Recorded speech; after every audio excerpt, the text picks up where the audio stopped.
ऐसा पत्थर जो अपने आप चलता जा रहा है और अपने पैरों के निशान छोड़ते जाता है। और आखिर समुद्र के बीच ये गड्ढा आया कहाँ से और इतनी बड़ी मूर्तियाँ कहाँ से आई? तो चलिए शुरू करते हैं। नंबर 1, डेथ वैली में एक ऐसी जगह है जहाँ जमीन पर पड़े कुछ पत्थरों के पीछे लंबी लंबी लकीरें दिखाई देती हैं। कई सालों तक लोग सोचते रहे कि शायद तेज हवाएं इन पत्थरों को धकेलती होंगी। ऐसा इसलिए होता है जब सर्दियों में बारिश का पानी जमा होकर पतली बर्फ की परत बना लेता है और फिर जब तापमान बढ़ता है तो ये बर्फ की परत टूटकर बड़ी बड़ी चादरों में बदल जाती है। और जब हवा इन बर्फ की चादरों को धकेलती है तो बर्फ के साथ साथ पत्थर भी धीरे धीरे खिसकने लगते हैं और पीछे रेशमी लकीर रह जाती है। नंबर 2, इसे देखकर ऐसा लगता है जैसे समुद्र पानी को पी रहा है, लेकिन ऐसा कुछ नहीं है। दरअसल ये मॉरिशस के समुद्र का नजारा है और देखकर ऐसा भी लगता है जैसे समुद्र का पानी किसी विशाल गहराई में जा रहा है और देखने में ऐसा लगता है जैसे समुद्र के बीचों बीच एक अंडर वाटर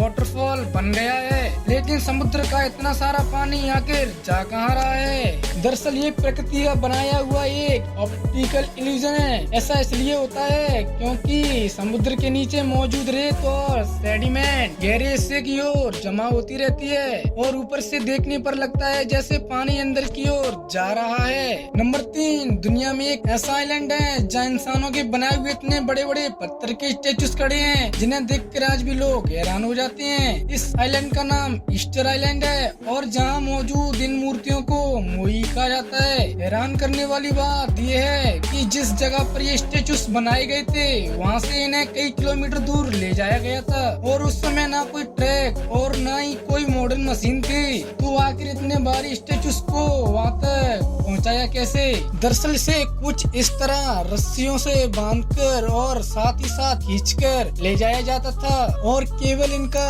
20% हिस्सा जमीन के ऊपर है, लगभग 80% हिस्सा जमीन के अंदर ही है।